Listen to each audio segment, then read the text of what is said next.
Et pour continuer, après cette chronique de Marie Alénou de rue 89, nous recevons Emeline Baume, première vice-présidente de la métropole de Lyon, déléguée à l'économie et au commerce. Bonjour Emeline Baume. Bonjour. Merci beaucoup d'être avec nous. Alors effectivement, quand on pense aux liens qui unissent métropole et écologie, on pense spontanément aux questions liées au cadre de vie, à l'urbanisme, aux mobilités, au transport. Mais pour adapter un territoire aux enjeux de l'Anthropocène, il convient aussi de transformer son tissu économique, commercial, industriel, comme tout ce qui a été dit juste avant. Alors c'est quoi la vision de l'économie d'une métropole écologiste en sortant du débat un petit peu peut-être caricatural de croissance et de décroissance ? Alors, la vision d'écologistes qui sont en situation de responsabilité sur un grand territoire qui comprend énormément d'entreprises petites et moyennes et une très forte hétérogénéité, contrairement par exemple à un territoire comme Toulouse. On est sur un territoire qui n'a jamais été dépendant d'une seule et unique industrie, en tout cas ces 30 dernières années, c'est important de l'avoir en tête. La vision, c'est d'arriver à tenir 3 bouts, 3 impacts essentiels. Un impact que vous avez cité spontanément, la question de la décarbonation, de respecter les limites planétaires, le vivant, etc. Donc d'accompagner l'ensemble des entreprises à se transformer pour, en gros, être sobre et efficace en eau, énergie, matière, matériaux, mais aussi respecter à minima la réglementation au sujet des pollutions. Donc ça, c'est tout le pilier carbone, climat, vivant. Pour cela, on a toute une série d'éco-incitations et d'accompagnement. De l'autre côté, il y a le volet social, parce qu'effectivement, c'est super de tirer des pistes cyclables, c'est génial de planter des arbres et c'est vital. Ceci étant dit, les hommes et les femmes que nous sommes en France et en Europe, nous avons toutes et tous besoin d'une forme de rémunération légale, j'ai envie de dire, qui la plupart du temps passe par du salariat. Il y a des hommes et des femmes qui sont des figures d'entrepreneurs et qui entreprennent. Il y en a qui sont dans les services publics, mais la plupart des hommes et des femmes sont salariés. On a besoin d'avoir un travail, une vie professionnelle le plus épanouissante possible. Et c'est important de le dire puisque l'enseignement de la crise sanitaire a été, voilà, il y a un peu plus d'hommes et de femmes en reconversion pro et de jeunes qui cherchent du sens, donc qui ont envie de mettre leur talent et leur expertise dans des organisations qui sont impactantes, donc qui s'inscrivent dans une économie à minima contributive, si ce n'est régénérative. Et le troisième pilier, donc le pilier du social, c'est la question de l'emploi, avec la diversité des emplois, en réponse à ce que votre collègue a dit tout à l'heure sur la tertiarisation de l'économie. Voilà, on a toutes et tous en tête que tout le monde n'est pas chef de projet informatique. Le dernier sujet, c'est la question de la coopération. Comment on intensifie, comment on accompagne la coopération au sein des chaînes de valeur, donc entre co-traitants, sous-traitants, pour garder la valeur sur le territoire. Comment on coopère aussi avec les territoires voisins. On arrête de manger leurs terres agricoles, mais on arrête aussi de manger leurs talents. Et donc, comment, avec l'Agence de développement économique de la région lyonnaise, on positionne correctement les entreprises, en particulier productives, qui sont en croissance. Donc, la vision des écologistes sur ce territoire, c'est d'accompagner ce que l'on appelle, et qui peut donner lieu à débat, l'économie à impact, avec un maître mot qui est la transformation. Voilà. Alors, on va revenir sur tous ces piliers tout au long de cet entretien. Mais pour continuer notre première question introductive, aujourd'hui, il y a plusieurs termes qui sont dans le débat, un débat sémantique entre adaptation, transition, bifurcation, redirection. Transformation. Oui, effectivement. Alors aujourd'hui, est-ce que l'économie de la métropole de Lyon, c'est plutôt une économie d'adaptation, de transition, de bifurcation, de redirection ou de transformation, du coup ? L'économie du territoire ici, elle est plurielle. Moi, je préfère parler des hommes et des femmes. Et par ailleurs, on le sait très bien, il y a un sujet aussi du positionnement des investisseurs, que ce soit des poules bancaires ou d'autres groupes d'investisseurs. Les hommes et les femmes du territoire qui entreprennent, qui sont, comme on dit dans le jargon, capitaines d'industrie, entrepreneurs, quel que soit le statut, qu'on soit en ESS ou pas, ce sont des hommes et des femmes qui s'inscrivent pour la plupart, dans des logiques contributives et ou de régénération. J'ai en tête, parce que c'était hier soir, celles et ceux qui ont suivi les 2 conventions des entreprises pour le climat. Il y en a une 3e qui s'ouvre dans quelques semaines et il y en a une spécifique au bâtiment. Je pense à celles et ceux dans le Val-de-Saône qui ont vécu avec moi une expérience de démarche autour de l'économie régénérative. Ce sujet de carbone vivant et social, il parle à énormément d'entrepreneurs. La question, en fait, c'est plutôt le pas de temps. C'est de se dire, voilà, je pivote en tant qu'entrepreneur, je fais pivoter mon outil productif, je fais pivoter mon modèle d'affaires à horizon 2030 ou à horizon 2035. Le débat, il est là, en fait. Et c'est pour ça que j'ai cité les investisseurs, c'est à quel rythme les pouvoirs publics et les investisseurs peuvent, pour le coup, il y a un sujet d'accélération, accélérer le pivot des entreprises. Et à titre personnel, je n'utilise que très rarement le jargon de la transition, et c'est pour ça que je parle de la transformation, parce qu'on part du réel avec la volonté des organisations, des salariés, des OS, des dirigeantes et dirigeants, pour aller là où est leur priorité. Il y en a pour qui la priorité tout de suite, c'est l'abaissement de l'empreinte matérielle. Il y en a pour qui l'urgence, c'est plutôt le volet social, parce qu'ils se rendent compte qu'ils ne savent pas garder des seniors, par exemple. Ils se rendent compte qu'ils n'accueillent pas de stagiaires de troisième. Ils se rendent compte que leurs salariés, ils vivent très très loin. Donc on a mis en place un outil qui s'appelle Quel Impact, qui permet de regarder à 360 degrés la position de l'organisation, que ce soit une association ou une PMI, et en fonction de là où c'est le plus rouge, en gros, on les accompagne. J'insiste sur la transformation. Et comment vous les accompagnez dans cette transformation ? On les accompagne avec du temps homme, temps femme. Il faut le dire, les services publics, ce sont des hommes et des femmes à la métropole de Lyon. Il y a des développeuses et des développeurs économie. Il y a des chefs de projet économie circulaire. Il y a des chefs de projet par filière. Donc, c'est des vrais gens dans la vraie vie qui vont dans les boîtes avec moi, qui vont dans les entreprises et qui écoutent. C'est hyper important, cette écoute, plutôt que justement de lister, faire que du tableur Excel et dire vous êtes là, vous devez aller là. Donc c'est de l'accompagnement, et derrière c'est de l'éco-incitation, donc c'est de l'aide à l'investissement à partir du moment où l'organisation, l'entrepreneur s'est mis en mouvement et a levé le doigt sur des sujets énergie, eau, matière, matériaux, ou alors sur des sujets inclusion, justice sociale. J'ai une question très concrète. Vous avez mis en place un fonds d'amorçage industriel métropolitain avec la métropole de Saint-Étienne. Ça vise à aider notamment les industries qui ont un projet plus vertueux envers l'environnement. Est-ce que vous avez atteint votre objectif qui était de 80 millions pour ce fonds ? Et est-ce que vous avez des exemples concrets de réalisation sur des entreprises ? Alors, le 80 millions, j'ai envie de dire, on s'en fiche, quoi, parce que là, c'est aller chercher de l'argent privé pour abonder le fonds. Donc, de mémoire, on n'est pas complètement à 80 millions, mais la question, elle n'est pas là. La question, elle est plutôt combien de jeunes entreprises productives on a réussi à accélérer. Et là, pour le coup, on en est à 9 de mémoire, dont une seule sur le territoire de Saint-Étienne Métropole. On avait souhaité politiquement, on a toujours ce souhait politiquement de le faire ensemble, parce que c'est important de coopérer. Donc on a un sujet à plus et mieux travailler, le sujet côté Saint-Étienne Métropole. Le contexte politique ne le permet pas vraiment. C'est pas une question de non-partenariat entre les hommes et les femmes, un vice-présidente et président. C'est une question de sourcer les boîtes correctement, et ils sont dans un contexte particulier.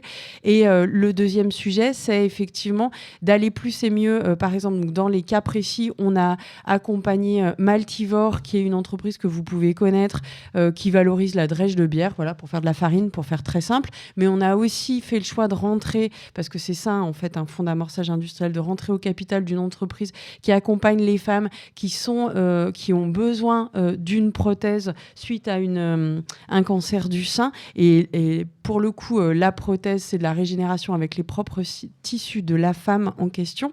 C'est pour citer deux exemples très différents. Et nous, ce qu'on souhaite, c'est forcer un peu plus sur la filière bâtiment. J'ai en tête des entreprises qui sont au-delà des limites administratives de la métropole sur le sujet du chanvre et de la paille, et on en a grand besoin pour abaisser l'empreinte matérielle de cette filière.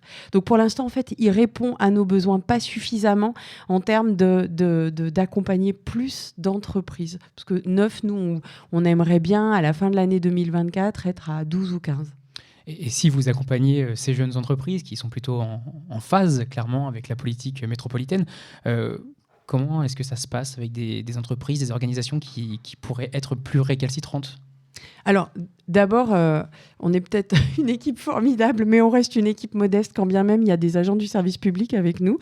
Donc, on ne voit pas tout le monde. C'est important quand même de l'avoir en tête, c'est-à-dire que nécessairement, on peut émettre l'hypothèse que celles et ceux qui nous envoient un mail, nous attrapent sur LinkedIn, nous croisent dans des soirées à Lyon et ailleurs. Ce sont des hommes et des femmes, des entrepreneurs et entrepreneureux qui ont envie d'agir. Celles et ceux qui polluent et qui ne se posent pas la question ni du vivant, ni de l'impact l'impact social, éventuellement peut-être, on ne les voit pas. Ça, c'est mon premier élément de réponse. Après, quand on CF le cas des perfluorés, quand on est en face d'une organisation, d'une entreprise qui fait fi de la réglementation, parce que là, c'est de la réglementation environnementale, quand bien même nous ne sommes pas les gendarmes de l'environnement, la métropole de Lyon, forcément, on se décarcasse d'une façon ou d'une autre, d'abord, 1, pour leur signifier, 2, pour tenter de l'accompagnement, et 3, pour aller chercher les services de l'État déconcentrés pour faire les choses. Moi, j'ai plus en tête des cas d'entreprises qui lèvent le doigt sur un objet, souvent plutôt sur le sujet des carbos, parce que la décarbonation, c'est relativement consensuel, comme ça à l'oral, parce qu'après, quand on descend finement dans le process productif, c'est autre chose, et qui, à mon contact, se rendent compte que finalement, le premier des pas extrêmement positifs qu'ils pourraient faire, c'est accueillir un jeune. J'insiste sur les stages de troisième, parce que c'est, à force de parler en fait des enjeux climatiques, on en oublie qu'on est sur un territoire avec de très fortes inégalités sociales, des inégalités qui croissent, et une des premières inégalités, c'est le contact avec le monde professionnel, et c'est ce qu'on appelle les fameux stages kebab. Et donc une de mes responsabilités avec mes collègues, bien entendu, c'est quand même aussi en hyper proximité de permettre à des jeunes qui n'ont pas de réseau, grâce à leurs parents et leur entourage personnel, de découvrir des univers professionnels vers lesquels ils ne se seraient jamais tournés, et ça compte infiniment pour l'orientation. Donc je reviens sur mon cas d'usage. Je pense par exemple à une entreprise d'extincteurs qui fait de la remanufacture et du réusage d'extincteurs. Je peux les citer, c'est des hôtels, j'ai découvert ça, ils sont HSE. Franchement, c'est génial ce qu'ils font en termes d'abaissement de l'empreinte matérielle de l'économie. À l'inverse, ils n'avaient pas de process. En tout cas, c'est difficile pour eux d'accueillir des jeunes du fait du process productif, mais aussi du fait de leur situation géographique, parce qu'ils sont mal desservis par des transports en commun. Et donc, on a travaillé ce sujet-là. Et donc, justement, vous avez évoqué le sujet des PFAS, comme Marie l'a fait juste avant dans sa chronique. Ça nous amène sur la question de la vallée de la chimie, avec tout un tas d'entreprises qui, on l'imagine, ne sont pas spécialement en phase avec vos aspirations politiques. Comment est-ce qu'on travaille avec ces entreprises-là, et quelle est la volonté de la métropole sur leur établissement futur ou non sur ce territoire-là ?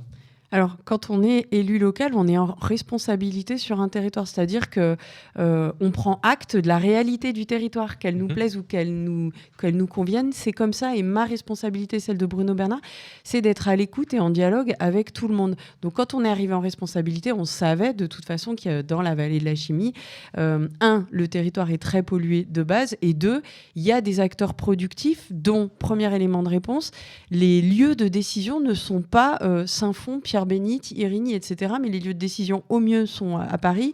Au pire, sont des fonds de pension américains ou asiatiques, pour être gentil. Donc, ces sites de production sont pilotés uniquement sur le retour sur investissement financier, et pas du tout sur des objets, comme vous le décrivez très poliment, d'impact sur la question de comment j'intègre les enjeux du territoire métropole de Lyon, qui a envie d'accompagner cette économie contributive et régénérative. Donc, on a regardé finement, on a 3 ETP qui travaillent au contact de l'ensemble des acteurs de la vallée de la chimie, donc les gros industriels que vous avez toutes et tous en tête, mais aussi, il faut avoir en tête qu'il y a de la PME, PMI qui est sous-traitante de ces opérateurs-là, avoir en tête que forcément, c'est un bassin de vie avec beaucoup d'emplois et une diversité d'emplois. Et donc, ces 3 ETP, avec eux, on a regardé sur quoi on peut le plus cheminer.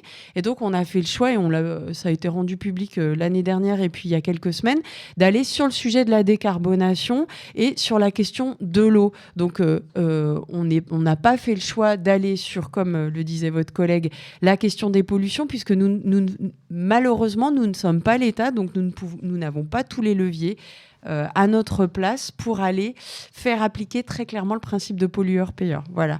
Moralité de l'affaire, on a engagé toute une série de travaux pour faire simple, pour décarboner sur la vallée de la chimie. 1, il faut produire des ENR en autoconso, donc c'est pas très compliqué. Et 2, il faut mutualiser du process productif, en particulier sur les sujets retraitement de l'eau. Il y a un petit lien avec les perfluorés, entre autres. Donc c'est ce qu'on a engagé. On est allé chercher de l'argent public national, c'est pas un grand secret. Le programme programme, il s'appelle ZBAC, Zone Industrielle Bas Carbone. Et là, on aura fait un pas, puisque vous l'avez sans doute en tête, un quart des gaz à effet de serre du grand territoire métropole de Lyon, c'est la vallée de la Chimie. Donc on aura abaissé un peu l'impact matériel de l'économie à cet endroit-là. Ce qui est devant nous, pour moi, et je le disais déjà en début de mandat, c'est d'anticiper les mutations.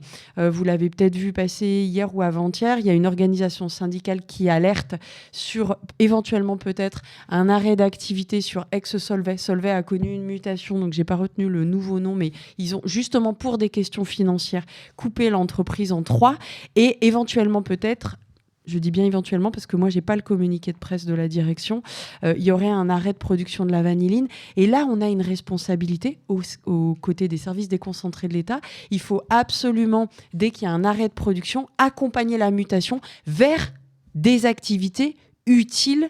On pense en particulier à des questions d'énergie renouvelable, mais aussi à des questions d'avoir des locaux pour des entreprises de l'économie circulaire, ce qu'on va faire sur la, entre guillemets, friche que nous avons sur Fézin, qui s'appelle Sougournay, qui devait accueillir un grand compte productif, mais pas très intense en emploi. Et justement, on a beaucoup entendu parler, de la part de vos opposants politiques, dire que les mesures écologistes étaient en train de tuer l'économie lyonnaise. Voilà, j'en déduis à votre tête que vous n'êtes pas d'accord avec ça. Et vous, justement, de l'autre côté, on a vu même Bruno Bernard annoncer plusieurs fois sur ses comptes sur les réseaux sociaux que l'économie lyonnaise ne s'était jamais aussi bien portée, qu'elle a attiré énormément d'entreprises et d'entrepreneurs et qu'elle créait de l'emploi. Qu'en est-il exactement et qu'est-ce que vous en pensez de ces critiques-là ? Alors d'abord, beaucoup d'humilité. Il ne faut pas, comme je l'ai dit il y a quelques semaines à un de vos confrères, on a une donnée en tête, enfin 2 données que je peux vous partager. Il y a 80 000 emplois industriels qui se sont créés l'année dernière sur le grand territoire métropolitain.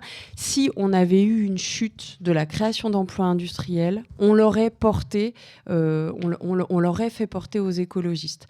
Il y a 30 000 créations d'entreprises par an, comme tous les ans depuis quelques années. Pareil, si ce chiffre de création d'entreprises avait diminué, on aurait dit c'est de la faute des écologistes.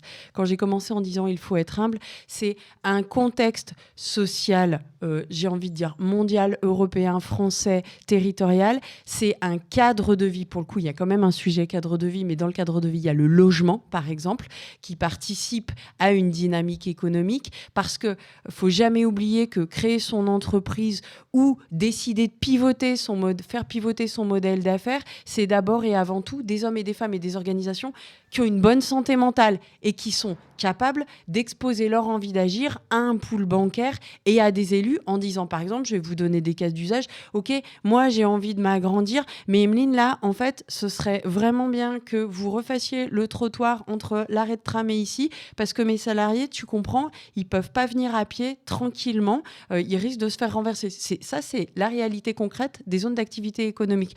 Donc quand éventuellement des opposants utilisent un palmarès lié à l'attractivité ou je ne sais quelle autre donnée, j'ai envie de dire, soyons humbles, parce que ce qui compte, c'est l'envie d'agir des personnes et l'envie de pivoter. 2, j'ai en pleine conscience que ce qui fait le bien-être des hommes et des femmes, y compris qui travaillent et qui entreprennent, c'est le cadre de vie. Donc c'est ce que portent mes collègues Fabien Bernion, Jean-Charles Collas, Béatrice Vessillier, Pierre Athanase, etc.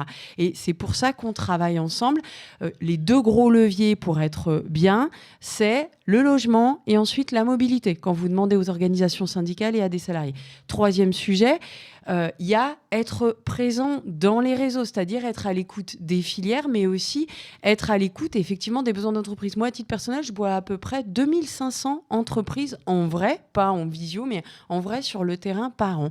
Bon, c'est une façon aussi d'être à l'écoute du territoire et de dire, voilà, on va adapter nos politiques publiques, nos éco-incitations et nos accompagnements à vos vrais besoins. Je pourrais avoir un avis personnel, Emeline Baume, en tant que vieille militante écologiste ou en tant que personne qui a fait des études de sciences éco, mais je m'adapte au réel pour toujours tenir mes 3 impacts. Donc j'ai envie de dire, au jour d'aujourd'hui, les indicateurs quantitatifs, ils ne disent pas qu'on va vers... un arrêt de l'économie, et les indicateurs sensibles, j'ai envie de dire, ils disent plutôt qu'on accompagne la transformation du territoire. Après, rendez-vous en 2026, passage obligé au regard de la démocratie. Effectivement. Mais justement, ces indicateurs sensibles ou plutôt qualitatifs, qu'est-ce qu'ils disent du renouvellement peut-être des formes d'entrepreneuriat, des formes d'entreprise, des formes d'emploi? Est-ce que c'est toujours le même type d'entreprise qui viennent s'installer ou est-ce qu'on voit une évolution depuis quelques années? Non, ça bouge depuis quelques années. Alors, il y a eu plusieurs signaux. D'abord, il y a la loi Hamon qui date, mais de 2014, mais qui a donné vraiment toutes ces lettres de noblesse à l'économie sociale et solidaire avec le label ESUS, donc la question de l'utilité sociale. Et ça a envoyé des signaux en particulier à des jeunes qui voulaient entreprendre autrement pour répartir avec justesse la valeur dans leur organisation. Je pense que c'est une première chose. Deuxième chose, parce qu'il faut quand même rendre à la réglementation tout son poids, la fameuse loi pour une économie circulaire et la lutte contre toutes les formes de gaspillage, dont tous les décrets ne sont pas sortis et elle n'est pas parfaite. Mais pareil, elle a mis au cœur du débat public jadis, et je l'avais beaucoup suivi, la question de l'économie circulaire, et elle a renforcé certaines et certains qu'on retrouve dans l'urbanisme transitoire. Je pense en particulier à toutes les jeunes entreprises qui sont aux ateliers brillants à Saint-Priest. Elles seraient sans doute pas là s'il n'y avait pas eu la loi AGEC. Voilà. Ensuite, moi, ce que je vois arriver, entre autres, par la DERLI, l'objet de la DERLI, c'est entre autres de regarder ce qui se passe ailleurs en termes d'innovation sociale, d'innovation coopérative, et de nous le pousser et de nous dire non pas dupliquer bêtement, mais dire tiens, il y a ça qui a fonctionné vers Toulouse, vers Bordeaux pour répondre à un besoin non couvert. Est-ce qu'il n'y a pas des porteurs de projets dans un programme qu'on appelle les boucles? On a créé un programme entrepreneurial à destination de celles et ceux qui veulent entreprendre en économie circulaire. Moi, ce que je ressens, c'est que le programme des boucles, on en est à la 3e promotion et ça trouve son public. Les incubateurs sociaux, Alter Incube, Rhône-Alpia, mais pas que, Ticket for Change, Sport dans la ville, trouvent leur public. Et moi, la seule question que je me pose, c'est une question de transmission. En fait, on est sur un bassin de vie où il y a énormément de PME et PMI avec des entrepreneurs qui, dans 5 ans, 10 ans, vont transmettre leur outil de travail. Et donc, comment plus et mieux les accompagner sur le pivot, mais aussi sur la transmission, pourquoi pas sous forme de scope. Et ça, c'est ce qui est devant nous. Et on a un sujet d'ajustement au regard de l'application de la loi retraite. Donc moi, j'ai envie de dire, il y a bien 20% de l'économie qui est sous un autre format, une autre façon de répartir la valeur, et il y a bien 20% de notre économie qui est dans ces logiques d'abaissement de l'empreinte matérielle de l'économie, en particulier d'économie circulaire. Et vous devancez ma question. Vous parlez beaucoup d'économie circulaire, moi j'aimerais bien parler également d'économie sociale et solidaire, sur les autres façons de générer de la valeur. Comment est-ce que vous et la métropole se situent sur cette opposition entre économie dite conventionnelle et économie sociale et solidaire? Comment est-ce que vous accompagnez ces entreprises-là et est-ce qu'il y a un intérêt pour vous à soutenir ces formes d'économie et donc de création de valeur alternative? Alors, le premier intérêt à soutenir cette économie-là, c'est parce qu'il y a des hommes, des femmes, des jeunes et des personnes en reconversion professionnelle qui vont vers ces formes-là d'entrepreneuriat parce qu'elles sont convaincues, moi je le suis à titre personnel aussi, que c'est la meilleure façon de répartir la valeur. Les statuts garantissent une juste répartition de la valeur, en particulier dans les coopératives et les SIC. Voilà. Il y a un sujet sur les associations, mais voilà. Donc, en tant qu'élu en responsabilité, à l'écoute des hommes et des femmes qui veulent entreprendre sur le territoire, la première réponse, c'est il y a à peu près 10% des gens qui entreprennent sur le territoire sous statut ESS. On se doit de les accompagner. Et donc, on a les pépinières et les facilitateurs et les incubateurs. Et derrière, en général, soit l'urbanisme transitoire, soit, comme vous l'avez dit, ce travail qu'on a fait pour avoir du tertiaire abordable à Confluence. Après, la deuxième réponse, c'est il se trouve ne jamais oublier que la métropole de Lyon, c'est un département qui porte de très fortes compétences sociales. Donc, pour l'accompagnement du vieillissement de la population, l'accompagnement des enfants, des jeunes, des hommes et des femmes en situation de handicap temporaire ou permanent, l'accompagnement de toutes les formes de précarité, celles et ceux qui sont en parcours d'insertion professionnelle. Or, les structures d'insertion par l'activité économique, ce sont des organisations de l'ESS. Or, les structures de maintien à domicile, ce sont des organisations de l'ESS, de vieilles organisations de l'ESS au sens historique, qui vivent des mutations très fortes et qui ont besoin d'être accompagnées. Donc, on se doit, en tant que département, d'entretenir la prospérité de ces organisations pour qu'elles tiennent leur rôle social. Je tiens à dire ici qu'il y a le congrès national de l'UNIOPS, de toutes ces organisations-là, qui a lieu début avril à la métropole de Lyon. C'est pas pour rien. Troisième sujet, je pense à des dynamiques territoriales du type territoire zéro chômeur de longue durée. Qui rencontre vraiment son public. Pourquoi ? Parce que c'est de l'hyper-proximité. Voilà, c'est en hyper-proximité, c'est en bas de chez moi, il y a une dynamique. les femmes, parce que ce sont souvent les femmes qui rentrent dans ces dynamiques-là, peut-être que demain, elles auront envie de créer leur structure et souvent, elles passeront par ce qu'on appelle des coopératives d'activité et d'emploi qui permettent d'entreprendre en collectif et pas tout seul. Donc, je suis en train de dire que voilà, c'est pas... Il y a bien sûr qu'il y a un parti pris politique vers les acteurs de l'économie sociale et solidaire. Mais d'abord, écouter et deux, se dire que ces formes-là d'entrepreneuriat, elles répondent à des besoins sociaux intenses et elles sont garantes d'une juste répartition de la valeur. Donc, go. Alors, Emeline Baume, on est un petit peu pris par le temps, mais on n'en a pas tout à fait fini de cet entretien. Je vais vous laisser entre les mains de Lou Herman qui s'est installé. Bonjour Lou. Bonjour. Pour son questionnaire Anthropocène. Oui, bonjour Emeline Baume. Je vous propose un petit pas de côté, un changement de registre. Donc le questionnaire Anthropocène, une version librement revisitée et raccourcie du questionnaire de Proust à la sauce Anthropocène. Donc le questionnaire Anthropocène, c'est 6 questions courtes que vous découvrez et pas d'échange, juste vos réponses. Vous êtes d'accord ? Ok. Et vous êtes prête ? Très bien, on commence. Qu'est-ce qui vous donne de l'espoir pour l'avenir ? La jeunesse, les enfants, ma fille vient d'arriver là, donc voilà, ma fille. Où aimeriez-vous habiter ? Je suis très bien là où je suis. J'ai la chance de vivre dans le 1er arrondissement depuis très longtemps et je suis très attachée au patrimoine historique de la ville de Lyon. Qu'est-ce qui vous trouble ces derniers temps ? Les problèmes démocratiques. Que possédez-vous de plus précieux ? Un tableau que mon frère, qui se prénomme Loïs, m'avait ramené du Lesotho, qui est un tout petit pays à côté d'Afrique du Sud. Il est orange, il est très lumineux. De quoi dépendez-vous ? De l'amour des autres. Et à quoi êtes-vous prête à renoncer ? Waouh. À quoi je suis prête ? En fait, comme je vis comme une amie, je renonce à beaucoup de choses. À quoi je suis prête à renoncer ? C'est très compliqué pour moi. Je sais pas. À mon téléphone portable.